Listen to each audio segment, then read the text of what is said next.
Hey everyone, I'm Astrid, a 25-year-old woman, and I want to share my story with you. It's about how I dealt with a tough situation involving my husband and his family. This all happened a few months ago, but it's still fresh in my mind. Let me start from the beginning. About 3 years ago, I made what turned out to be a big mistake. I married my boyfriend at the time, Lars. Lars and I met through friends and had been dating for 4 years. He seemed like a great guy, fun, caring, and from a wealthy family with a good job. We clicked right away, especially because we both loved to travel. Our relationship was going well, and my friends were happy for us. Lars was really sweet to me, always giving me gifts and planning fun trips. He even got me a laptop when I graduated from college. At first, I felt uncomfortable with Lars spending so much on me. I told him I didn't have much money to return the favor, but he insisted. He said he liked treating his girlfriend and didn't mind spending money on me. Even though Lars paid for a lot of things, I tried to do my part by getting him gifts and planning dates within my budget.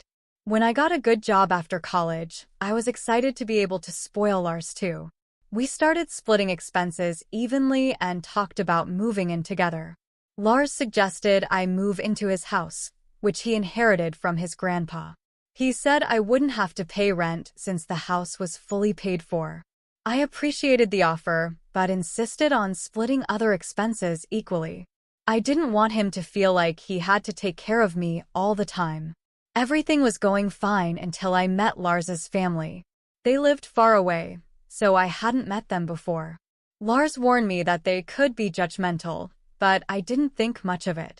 However, when I finally met them, things took a turn for the worse. Lars picked up his parents and sister from the airport, but when they arrived, they seemed upset about something. We tried to have a friendly chat, but the atmosphere was tense. I soon realized that Lars's parents, Ingrid and Gustav, weren't too fond of me. They seemed surprised to see me in Lars's house and questioned whether I paid rent. I explained that Lars said I didn't need to pay rent because the house was already fully paid for, but we split all the bills evenly. However, Ingrid insisted that just because the house was paid for didn't mean I could take advantage of Lars. She made it clear that the house belonged to Lars, not me, and I should remember that. The conversation left me feeling uncomfortable, especially because Lars's sister, Freja, didn't even try to talk to me. Instead, she glared at me the whole time. When I tried to include her in the conversation, she dismissed us, saying she was married to a rich billionaire back home. Throughout their stay, Gustav and Ingrid criticized me, saying I spent too much money on makeup and skincare and insinuating that I was relying on Lars's money. I tried to reassure them that I bought my own things and lived a simple life, but they didn't seem to believe me. Lars didn't help the situation. He laughed along with his parents and made comments against me, even when they weren't true. When they left, I felt uneasy and asked Lars about it, but he brushed it off, saying I was overreacting and that his parents meant well. But their words hurt me deeply, especially because I felt guilty about accepting gifts from Lars when we were in college. 6 months later, Lars proposed to me, and I was overjoyed because I loved him dearly. We planned an engagement party together, splitting the expenses evenly. I had been working on a small business on the side, which had started doing well in less than a year. Lars knew about it but never asked about my earnings, so I didn't tell him much. To celebrate our engagement, I decided to treat myself a little with a big party, and Lars was supportive of the idea. Despite our plans for the party, the tension from Lars's parents' visit lingered in my mind. But we carried on, splitting all the expenses equally because it was an expensive celebration. I really wanted Lars to meet my extended family, so I paid for their plane tickets to come to the engagement party. However, on the day of the party, they made some hurtful comments. They criticized me for spending too much money on the party, implying that I was draining Lars's account and would end up having a backyard wedding because of my financial irresponsibility. Lars's parents also chimed in, saying the party was over the top and unnecessary. They seemed upset about the cost and implied that I had manipulated Lars into spending money. This was very disrespectful, especially considering we had discussed and agreed on the party beforehand. Feeling overwhelmed and hurt, I stepped outside for some fresh air, only to overhear Lars's sister and her husband laughing about me. It felt like my engagement party was being ruined by their judgmental behavior. Most of Lars's extended family didn't even know I had a job. They thought I was jobless and dependent on Lars. My mom, who noticed my sadness, came over to comfort me. She's always been protective and doesn't tolerate disrespect, especially towards her child. She advised me to reconsider the engagement and have a serious talk with Lars about his family's behavior. After the party, I confronted Lars about my concerns. He brushed it off, saying he was joking and that he loves me regardless of money. But I couldn't shake off the feeling that I was paying for everything except rent. When I brought up the idea of contributing to rent, he dismissed it again. The wedding planning process wasn't any easier. Lars's parents continued to criticize my choices, accusing me of bankrupting their son and treating him like a cash cow. It was hurtful to hear them suggest that I was robbing Lars and expecting them to foot the bill for everything. I reminded them that my mom and I were both contributing to the wedding expenses, but they seemed to ignore that. "I'm not asking for money, Gustav. I'm simply letting you know that we can pay for this wedding just fine," I asserted calmly as Gustav continued to express concerns about the wedding expenses. But despite my reassurances, Gustav and Ingrid persisted in their belief that I was overspending and bleeding their son dry. On the day of the wedding, Freja kept commenting on how I had overspent on my dress and makeup. I tried to explain that my mom had paid for these things, but she didn't seem to listen. During the reception, Ingrid and Gustav kept bringing up how I spent too much money, casting a shadow over what should have been a joyous occasion. Determined not to let them spoil my wedding like they had with the engagement, I kept quiet, hoping for a peaceful day. However, the calm didn't last long. A few months later, Lars received a big promotion at work, and he wanted to celebrate with a dinner party for both sides of our family. I was thrilled for him and wanted to make the dinner extra special, so I decided to pay for the entire party. When I shared my plan with Lars, he was surprised but grateful. He expressed concern about where I would get the money, but I assured him that my business was doing well and I had access to a trust fund from my paternal grandfather. Lars was pleased with my decision, and I took charge of planning the entire event. The dinner party went smoothly until Lars's family arrived.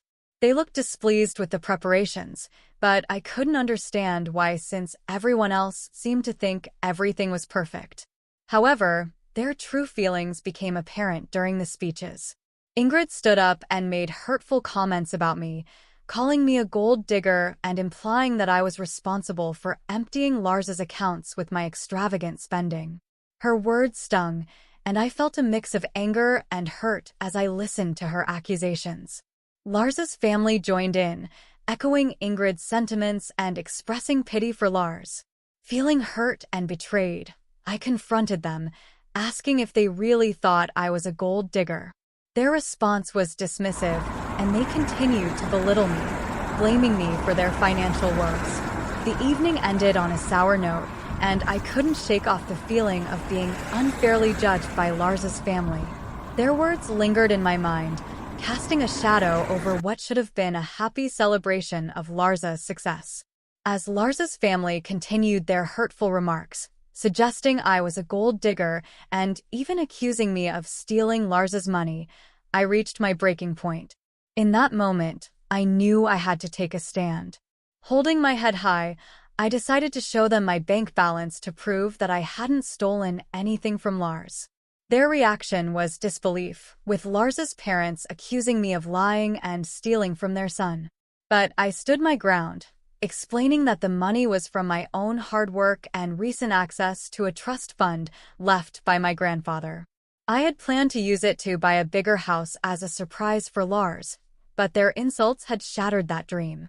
Fed up with their disrespect and Lars's failure to defend me, I made a decision that shocked everyone present. I asked for a divorce. Despite Lars's attempts to stop me, I knew I couldn't continue to tolerate the toxic environment created by his family's insults and his own betrayal. Leaving the party with my head held high, I realized that I had exposed Lars's true colors to everyone there. I gathered my belongings from our house and went to stay with my mother, seeking solace in her support. The next day, I contacted my cousin, who is a lawyer, and asked him to draw up divorce papers. With the prenuptial agreement in place, the process would be straightforward, and I wouldn't have to give Lars any money, despite now having more assets than him. Despite Lars's continued attempts to contact me, I remained resolute in my decision. When he and his family showed up at my mother's house, demanding to speak to me, she firmly defended my choice to cut ties with them. Refusing to engage further, I made it clear that I was done with their toxic behavior and would not be swayed. In the end, I knew I deserved someone who respected and supported me, and I refused to settle for anything less. Though my marriage had ended, I was determined to move forward and rebuild my life on my own terms, free from the insults and manipulation of Lars and his family. After Lars's dramatic exit from my mother's house, he continued to bombard me with texts and voicemails, ranging from desperate pleas for forgiveness to angry threats of retaliation. I made sure to document everything, storing the recordings in case I needed to pursue a restraining order against him. With my emotions in turmoil, my mother became my rock, providing unwavering support during this difficult time. Even when Lars tried to show up at my office, she helped me ensure he was promptly escorted out by security. Faced with his relentless harassment, I made the decision to quit my job, despite it being well paid. My business was thriving, and I no longer needed the added stress of a corporate environment. I submitted my resignation that very day. A week after serving Lars with divorce papers at his workplace, he attempted to confront me at my now former office, only to discover I had already left. Undeterred, he continued his harassment, sending flowers and gifts to my mother's address. We returned all parcels, refusing to engage with his manipulative gestures. The harassment became so intense that I seriously considered relocating.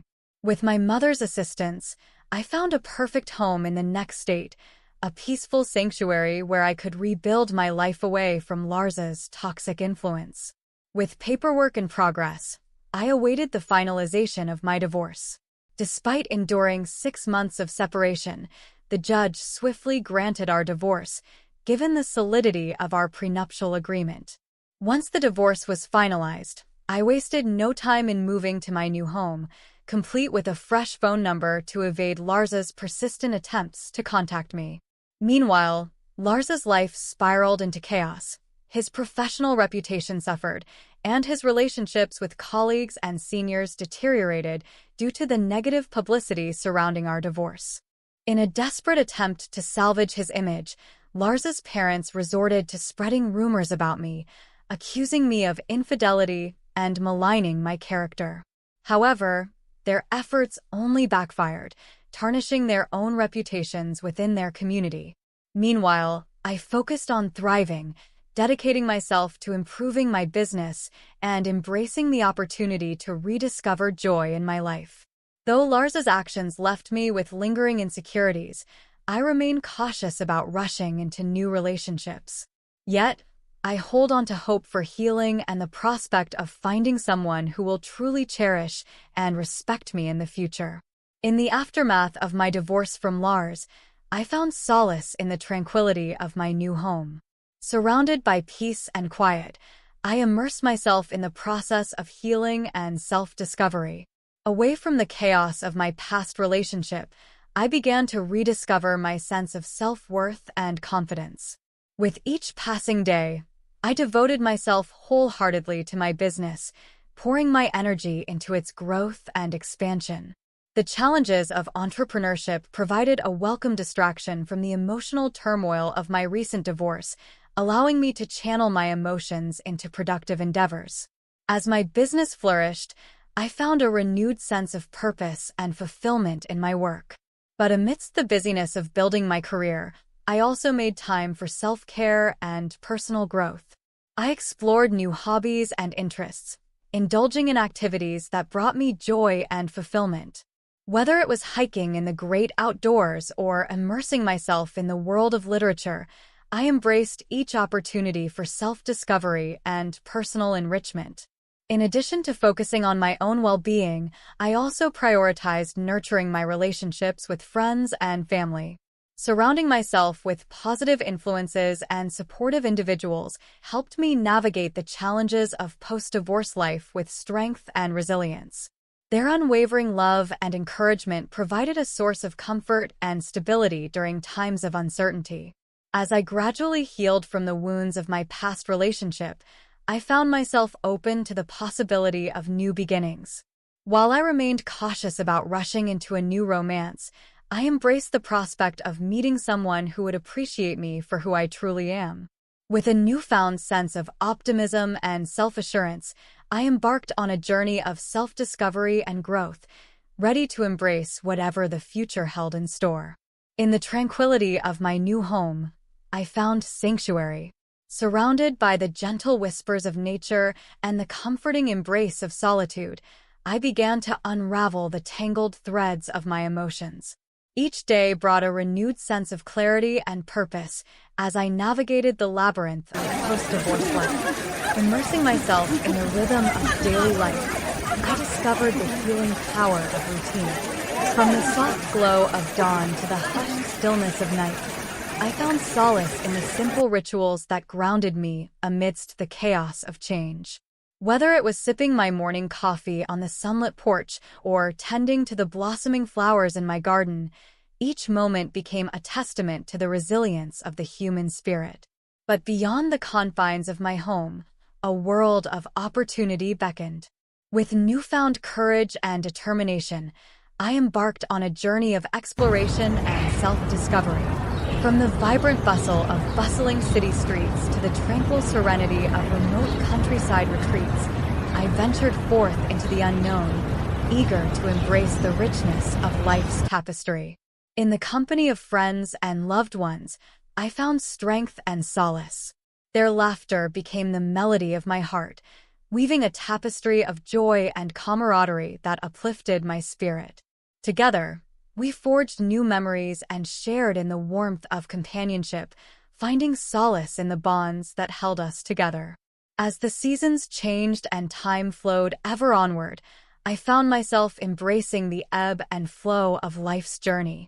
Each passing moment became a precious gift, a reminder of the beauty and fragility of existence. Through moments of triumph and moments of doubt, I remained steadfast in my resolve to chart my own course and seize the opportunities that lay before me. And so, with each step forward, I embraced the infinite possibilities that awaited me. Guided by the light of hope and fueled by the fire of resilience, I embarked on a journey of self-discovery and growth, ready to embrace whatever the future held in store. For in the quiet moments of reflection and introspection, I found the strength to rise from the ashes of my past and embrace the boundless potential of tomorrow. In the sanctuary of my new home, I found not only peace, but also a newfound sense of liberation. Freed from the constraints of a toxic relationship, I reveled in the opportunity to rediscover myself and redefine my path in life. Each day became a canvas upon which I painted my dreams and aspirations, exploring the depths of my creativity and imagination. From the pages of my journal to the strokes of my paintbrush, I unleashed the full force of my passions, allowing them to guide me on a journey of self-expression and self-discovery. But amidst the whirlwind of artistic inspiration, I also found solace in the quiet moments of introspection. In the gentle embrace of solitude, I delved deep into the recesses of my soul, confronting the demons of doubt and insecurity that had long plagued me. Through self-reflection and self-care, I nurtured a sense of inner peace and acceptance, embracing the flaws and imperfections that made me uniquely human. In the company of kindred spirits and kindred souls, I found camaraderie and connection. Together, we embarked on adventures both grand and small, weaving memories that would linger long after the echoes of laughter had faded. With each shared moment, I discovered the transformative power of friendship and the profound impact of genuine human connection. As the seasons turned and the world outside shifted and changed, I remained steadfast in my commitment to personal growth and self-improvement. Through the highs and lows of life's journey, I held fast to the belief that every experience, whether joyous or challenging, held within it the seeds of growth and enlightenment. And so, armed with courage and resilience, I ventured forth into the vast unknown, eager to embrace whatever the future held in store. With each passing day, I drew closer to the realization of my dreams, fueled by the unwavering belief that within me lay the power to create a life of purpose, passion, and fulfillment. In the end, it was not the destination, but the journey itself that defined my existence. And as I stood on the precipice of possibility, I knew that the best was yet to come. With an open heart and an indomitable spirit, I welcomed the challenges and adventures that lay ahead, ready to write the next chapter of my story with courage, grace, and unwavering determination. In the midst of my newfound independence, I embarked on a journey of self-discovery that transcended the confines of my physical surroundings. Guided by an insatiable thirst for knowledge and understanding, I delved into the depths of literature, philosophy, and spirituality, seeking wisdom and enlightenment in the pages of ancient texts and the teachings of sages. In the quiet solitude of my home, I found refuge in the embrace of books, each one a gateway to new worlds and new perspectives. From the timeless wisdom of classic literature to the profound insights of spiritual teachings, I immersed myself in a rich tapestry of ideas and ideologies, eager to expand my mind and nourish my soul. But my quest for self-discovery extended beyond the realm of academia and intellectual pursuit. Inspired by the beauty of nature and the rhythms of the natural world, I ventured into the great outdoors, embracing the serenity of forest trails, mountain peaks, and rolling meadows. In the tranquil stillness of nature, I found a profound sense of connection and belonging, as if the earth itself whispered secrets of wisdom and solace. As I journeyed deeper into the recesses of my own consciousness, I uncovered hidden truths and untapped reservoirs of strength and resilience. Through meditation and mindfulness, I cultivated a sense of inner peace and tranquility, learning to quiet the noise of the outside world and listen to the whispers of my own intuition. But perhaps most importantly, I discovered the power of self-love and self-acceptance. In embracing my flaws and imperfections, I found liberation from the shackles of self-doubt and insecurity, embracing the fullness of my humanity with open arms. Through acts of self-care and compassion, I nurtured a deep sense of love and reverence for the person I was becoming, celebrating my journey of growth and evolution with gratitude and humility. And so, as I stood on the threshold of a new chapter in my life, I embraced the endless possibilities that lay before me with a sense of excitement and anticipation. For in the crucible of self-discovery, I had found not only the courage to face life's challenges, but also the wisdom to navigate its complexities with grace and resilience. With each step forward, I embraced the journey of becoming, knowing that the path to self-realization was as infinite and boundless as the